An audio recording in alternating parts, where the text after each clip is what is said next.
அஸ்ஸலாமு அலைக்கும் வரஹ்மத்துல்லாஹி வபரகாத்துஹு. தினமும் ஒரு ஹதீஸ்.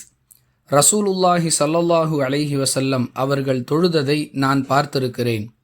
அவர்கள் தமது தொழுகையில் ஒற்றைப்படையான ரக்காத்துகளை முடித்து எழும்பொழுது உட்காராமல் எழமாட்டார்கள் என மாலிக் இப்னு ஹுவைரிஸ் ரதியல்லாஹு அன்ஹு அவர்கள் அறிவிக்கிறார்கள்.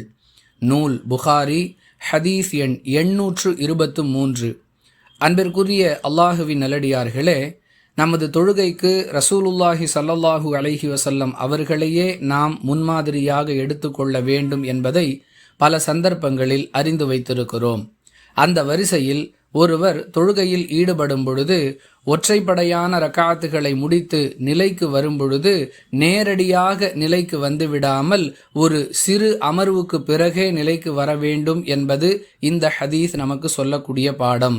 ஒரே சலாமை கொண்டு 5 ரக்காத்துகள் 7 ரக்காத்துகள் ஆகிய எண்ணிக்கையில் தஹஜ்ஜுத் மற்றும் வித்ரு தொழுகைகளை தொழும் பொழுது இந்த சட்டம் பொருந்தாது.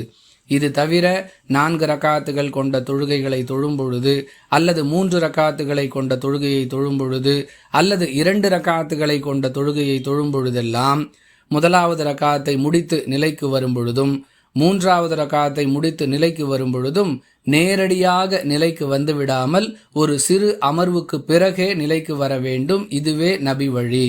புரிந்து நடந்து கொள்வோம். வாஹிரு தஅவானா அனில் ஹம்துலில்லாஹி ரப்பில் ஆலமீன். அஸ்ஸலாமு அலைக்கும் வரஹ்மத்துல்லாஹி வபரகாத்துஹு.